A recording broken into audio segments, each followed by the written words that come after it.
ओम गणपते नमः। ओम गणपते नमः। ओम गणपते नमः।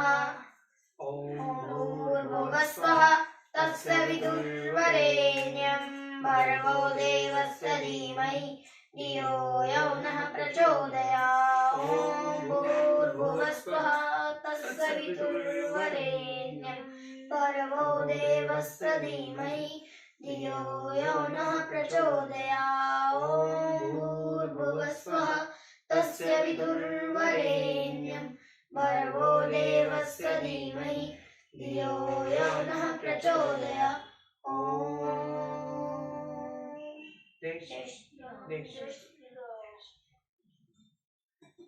जय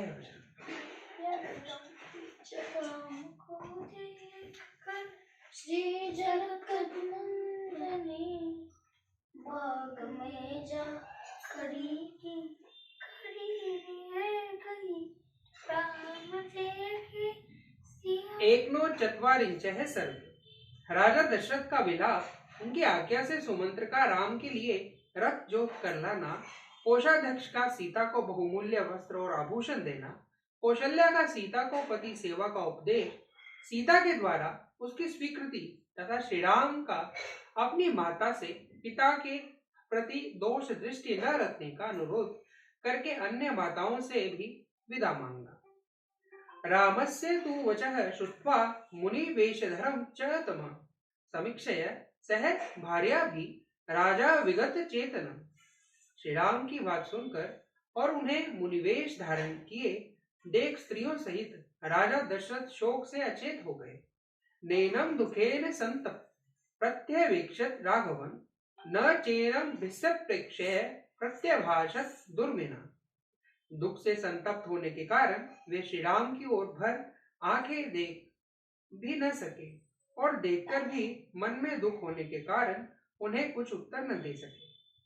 स मुहूर्त मिसावसंज्ञो दुखितश्च महीपति विललाप महाबाहु राम मेना नुचित्याम। 2 घड़ी तक अचेत सा रहने के बाद जब उन्हें होश हुआ तब वे महानुभाव नरेश श्री राम का ही चिंतन करते हुए दुखी होकर विलाप करने लगे।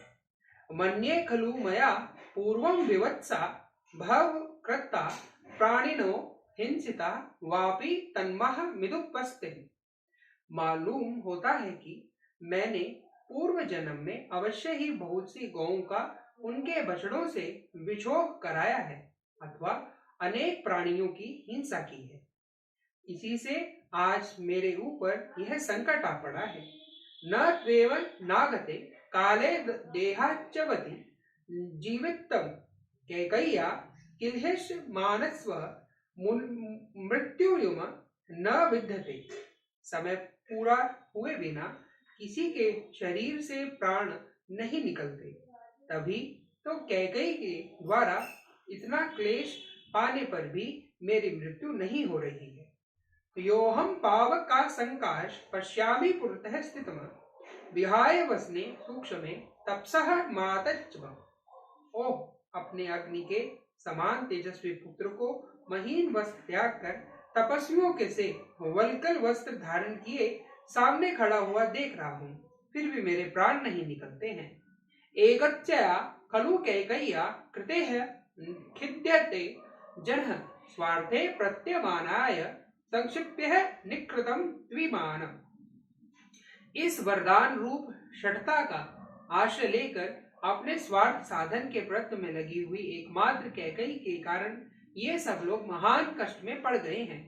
एवं मुक्त्वा तु वचनम वाशेण विहत्तेन्द्रिय रामेति सकंद्र देवक्त्वा वयाभूत न शशाकस। ऐसी बात कहते कहते राजा के नेत्रों से आंसू भर आए, उनकी स्त्रियां शिथिल हो गई और उनकी इंद्रियां शिथिल हो गई और वे एक ही बार हे राम कहकर मूर्छित हो गए, आगे कुछ न बोल सके। संज्ञा त प्रतिभेव मुहूर्तार्थ स महीपति नेत्राभ्यः शुभ्र पूर्णाभ्यः सुमंत्रमिद ब्रवीत। 2 घड़ी बाद होश में आते ही वे महाराज आंसू भरे नेत्रों से देखते हुए सुमंत्र से इस प्रकार बोले। ओबवहाय वधम लुत्वा त्वमायाहि हयोत्तमे महात्पयेन महाभागितो जनक पदात परम। तुम सवारी के योग्य एक रथ को उसमें उत्तम घोड़े जोतकर यहाँ ले आओ और इन महाभाग श्री राम को उस पर बिठाकर इस जनक पद से बाहर तक पहुंचा जाओ। एव मन्ये गुणवत्ता गुणानाम फलमुच्यते पित्रा मात्रा च यत्तः दुर्वीरो निर्वासते वनम। अपने श्रेष्ठ वीर पुत्र को स्वयं माता पिता ही जब घर से निकलकर वन में भेज रहे हैं, तब ऐसा मालूम होता है कि शास्त्र में गुणवान पुरुषों के गुणों का यही फल बताया जाता है। राज्ञो वचन महायाज्ञ सुमंत्र शीघ्र विक्रम योजयित्वा ययो तत्र रश्मेर वेरं कृतम। राजा की आज्ञा शिरोधार्य करके शीघ्रगामी सुमंत्र गए और उत्तम घोड़ों से सुशोभित रथ जोतकर ले आए। तम रथम राजपुत्राय सुतः कनक भूषितम आचलेंचली कृत्वा युक्तम परमाविजी। फिर सुमंत्र ने हाथ जोड़कर कहा, महाराज, राजकुमार श्री राम के लिए उत्तम घोड़ों से जुता हुआ सुवर्ण भूषित रथ तैयार है। राजा सत्य माहुर्य व्याप्रतम वित्तीय संचये उवाच देश कालज्ञो निशित्य सर्वत सुचि। अब देश और काल को समझने वाले सबोर से शुद्ध इहलोक और परलोक उद्गीर्ण राजा दशरथ ने तुरंत ही धन संग्रह के लिए व्यापार में युक्त कोषाध्यक्षों को बुलाकर यह निश्चित बात कही। वासंसी च वर्याणहं भूषणानि महती वचन सर्वाणि एतानि संख्या वेदेहोच्च शिम्भ प्रमाणय। तुम वैदेही कुमारी सीता के पहनने योग्य बहुमूल्य वस्त्र और महान आभूषण जो 14 वर्षों के लिए पर्याप्त हो गिनकर शीघ्र ले आओ। नरेंद्रेण मुक्तस्तु गत्वा कोश ग्रहं ततः प्राच्यत्य सर्वमहत्य सीता ये शिम प्रेव ततः। महाराज के ऐसा कहने पर कोषाध्यक्ष ने खजाने में जा वहां से सब चीजें लाकर शीघ्र ही सीता को समर्पित कर दी। सा सुजातानि वैदेही प्रतिष्ठा वनम भूषयामास गत्राणि तेर्वेह चित्रह भूषणे। उत्तम कुल में उत्पन्न अथवा अयोनिजिता और वनवास के लिए प्रस्थित विदेह कुमारी सीता ने सुंदर लक्षणों से युक्त अपने सभी अंगों को उन विचित्र आभूषणों से विभूषित किया। वया राजय वैदेही वेशम तथा सुभूषिता उद्योषुमत काले खम प्रभेव विवस्तः। उन आभूषणों से विभूषित हुई वैदेही नंदिनी सीता उस घर को उसी प्रकार सुशोभित करने लगी जैसे प्रातःकाल उगते हुए अंशुमाली सूर्य की प्रभा आकाश को प्रकाशित करती है। ताम भुजाभ्याम परिवज्य शौर्य वचन ब्रवीत अनाचरंती कृपण मुद्यपाध्याय मैथिली। उस समय सास कौशल्या ने कभी दुखद बर्ताव न करने वाली मिथिलेश कुमारी सीता को अपनी दोनों भुजाओं से कसकर छाती से लगा लिया और उनके मस्तक को सूंघकर कहा, असत्यम सर्व स्वर्गलोकस्मि सततः सत्यः प्रिय भर्तारम नानुमयन्ते विरिपादगत स्त्रिय। बेटी, जो स्त्रियां अपने प्रियतम पति के द्वारा सदा सम्मानित होकर भी संकट में पड़ने पर उसका आदर नहीं करती हैं, वह संपूर्ण जगत में अस्ति या दुष्टा के नाम से पुकारी जाती है। ऐसे स्वभावो नारिणानुभव्य पुरा सुखम अलपारे पदम प्राप्त्य दुषंती प्रजह्यापि। दुष्टा स्त्रियों का यह स्वभाव होता है कि पहले तो वे पति के द्वारा यथेष्ट सुख भोगती है, परंतु जब वह थोड़ी सी भी विपत्ति में पड़ता है तब उस पर दोषारोपण करती और उसका साथ छोड़ देती है। असत्यशीला विकृता दुर्गा अहद्यया सदा असत्य पाप संकल्पा क्षमाण विराण्मिणी। जो झूठ बोलने वाली, विकृत चेष्टा करने वाली, दुष्ट पुरुषों से संसग्र देखने वाली, पति के प्रति सदा हृदयहीनता का परिचय देने वाली, उल्टा पाप के मंसूबे बांधने वाली और छोटी सी बात के लिए भी क्षण मात्र में पति की ओर से विरक्त हो जाने वाली है, वे सब की सब अस्ति या दुष्टा कही गई है। न कुलम न कुतम विद्या न दतम नापि संग्रह स्त्रीणाम ग्रहति हृदय हृदया ही तथा।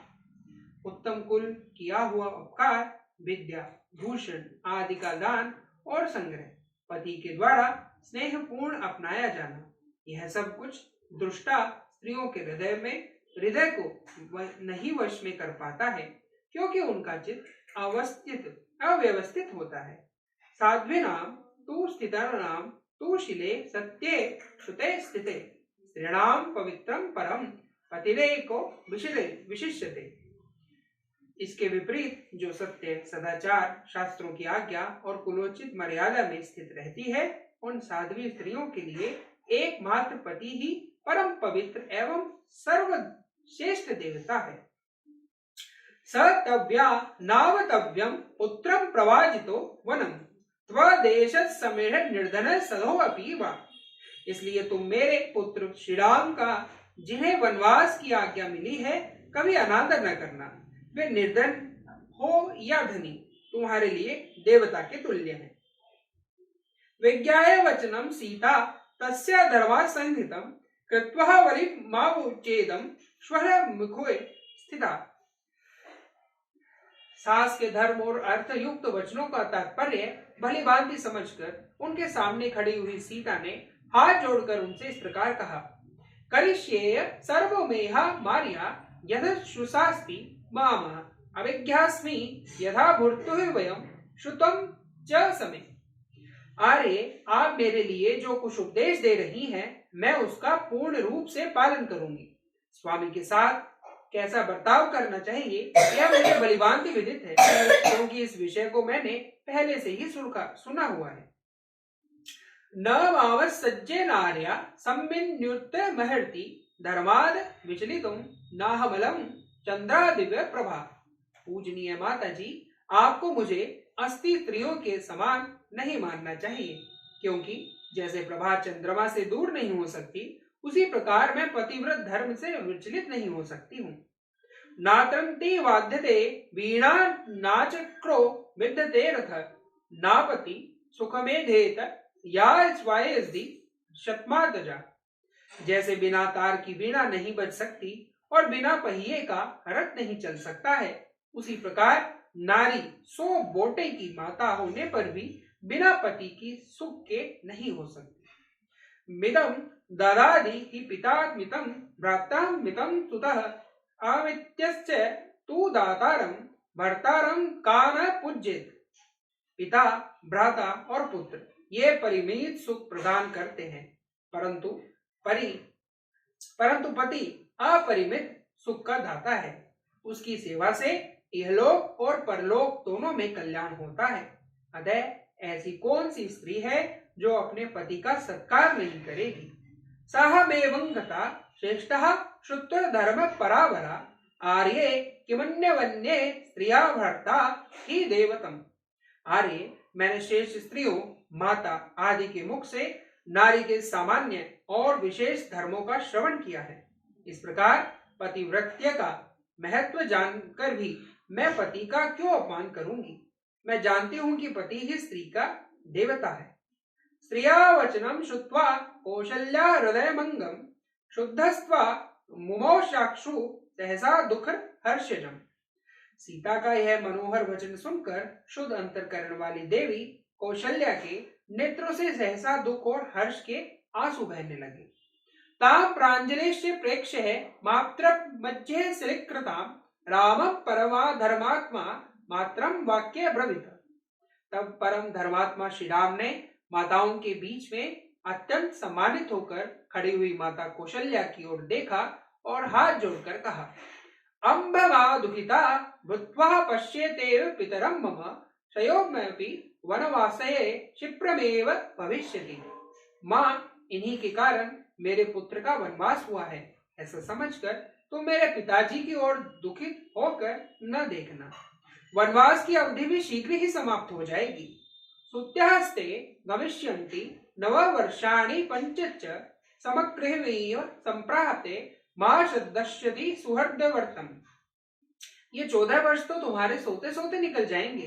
फिर एक दिन देखोगी कि मैं अपने सुहृदों से घिरा हुआ सीता और लक्ष्मण के साथ संपूर्ण रूप से यहाँ आ पहुंचा हूँ। एतावर्दित नर्थः मुक्त्वा स जननीं वचः त्रय शतशर्धार्ध ही दर्धार्वेक्षः मातः तथाश्चि स तथैवार्ता मार्तदर्शनात्मज धर्मयुक्तमिदं वाक्यं निजागाद कृतांजलि। माता से इस प्रकार अपना निश्चित अभिप्राय बताकर दशरथ नंदन श्री राम ने अपनी अन्य 350 माताओं की ओर दृष्टिपात किया और उनको भी कौशल्या की ही भांति शोकाकुल पाया। तब उन्होंने हाथ जोड़कर उन सब से यह धर्मयुक्त बात कही, संवासाद परुषम किंचित दग्ध्यः नादपि यदा कृतं तमने सुमर्तमाजानीति सर्वाच संयत्राम व। माताओं, सदा एक साथ रहने के कारण मैंने जो कुछ कठोर वचन कह दिए हो अथवा अनजाने में भी मुझसे कोई अपराध बन गए हो, उनके लिए आप मुझे क्षमा कर दें। मैं सब ओर से माताओं से विदा मांगता हूँ। वचनम राघवेत्य धर्मयुक्तम समाहितम श्रुत्वा उक्त्वा श्रियं सर्वा शोकः पहत्यः चेतस। राजा दशरथ की उन सभी स्त्रियों ने श्री रघुनंदन जी की यह समाधिकारी धर्मयुक्त वचन सुनकर उन सबका चित्त शोक से व्याकुल हो गया। जनियस्तः तासां सन्नाद कौंचे नामेव निवसन मानवेन्द्रस्य भर्याणामेव वदति राघवे। श्री राम के ऐसी बात कहते समय महाराज दशरथ की रानियां कुरियों के समान विलाप करने लगी। उनका वह आर्तनाद उस राजभवन में सबोर गूंज उठा। मुरज्य पंड मेघ गोवशन दशमर वेशम बभूत यदा पुरा विलपिह दिवे नाकुलम व्यक्त गतम तदभूत सुखितम। राजा दशरथ का जो भवन पहले मुरज, प्रणव और मेघ आदि वाद्यों के गंभीर घोष से गूंजता रहता था, वही विलाप और रोध से व्याप्त हो संकट में पड़कर अत्यंत दुखमय प्रतीत होने लगा। इतिहासे श्रीमद् रामायणे वाल्मीकि आदि काव्ये अयोध्या कांडे 140 सर्ग। इस प्रकार श्री वाल्मीकि निर्मित आर्ष रामायण आदि काव्य के अयोध्या कांड में 39वां सर्ग पूरा हुआ। जय श्री राम, जय श्री राम, जय श्री राम। जय श्री राम, जय श्री राम, जय श्री राम, मैं तो राम ही राम पुकारूं। राम जय श्री राम, जय श्री राम, जय श्री राम, मैं तो राम ही राम पुकारूं। श्री राम प्रभु मेरे सुध लेंगे, मैं तो कब से राह निहारूं। श्री राम जय श्री राम, जय श्री राम, जय श्री राम, मैं तो राम ही राम पुकारूं। श्री राम जय श्री राम, जय श्री राम, जय श्री राम, मैं तो राम ही राम पुकारूं। श्री राम प्रभु मेरे सुध लेंगे, मैं तो कब से राह निहारूं। श्री राम जय श्री राम, जय राम मैं तो राम ही राम पुकारूं। श्री राम जय जय राम जय जय राम जय जय राम मैं ही राम पुकारूं। श्री राम प्रभु मेरे सद लेंगे मैं तो कब से राह निहारूं। श्री राम जय जय राम जय जय राम जय जय राम मैं तो राम ही राम पुकारूं। श्री राम जय जय राम जय जय राम जय जय राम मैं तो राम ही राम पुकारूं। ओम मारा ओम मारा ओम मारा जय बजरंग। होनहार देश के कर्णधार देश के, होनहार देश के कर्णधार देश के। पंखा बंद कर दे। देश की पुकार पर आज हम बढ़े चले, देश की पुकार पर आज हम बढ़े चले। मातृभूमि के लिए प्राण को जला दिए, मातृभूमि के लिए प्राण को जला दिए। हम नई बहार को फूल का श्रृंगार दे, हम नई बहार को फूल का श्रृंगार दे। जोश है घटे नहीं पाव अब हटे नहीं, जोश यह घटे नहीं पाव अब हटे नहीं। पथ स्वाभिमान के आज हम बढ़े चले, पथ स्वाभिमान के आज ये बढ़े चले। होनहार देश के कर्णधार देश के, होनहार देश के कर्णधार देश के। देश की पुकार पर आज हम बढ़े चले, देश की पुकार पर आज हम बढ़े चले। मेदिनी दहल उठे सिंधु भी मचल उठे, मेदिनी दहल उठे सिंधु भी मचल उठे। हम जिधर चरण धरे जीत का वरण करे, हम जिधर चरण धरे जीत का वरण करें। हम कभी रुके नहीं हम कभी झुके नहीं, हम कभी रुके नहीं हम कभी झुके नहीं। आज आसमान पर शान से बढ़े चले, आज आसमान पर छान से बढ़े चले। होनहार देश के कर्णधार देश के, होनहार देश के कर्णधार देश के। देश की पुकार पर आज हम बढ़े चले, देश की पुकार पर आज हम बढ़े चले। देश के गुमान पर सुरमा महान हम, देश के गुमान पर सुरमा महान हम अमर सपूत हो आज कांति दूत हो, हम अमर सपूत हो आज कांति दूत हो। काल से कराल बन और बेमिसाल बन, काल से कराल बन और बेमिसाल बन। त्याग की कहानियाँ आज हम बढ़े चले, त्याग की कहानियाँ आज हम बढ़े चले। होनहार देश के कर्णधार देश के, होनहार देश के कर्णधार देश के। देश की पुकार पर आज हम बढ़े चले, देश की पुकार पर आज हम बढ़े चले। भारत माता की जय। भारत माता।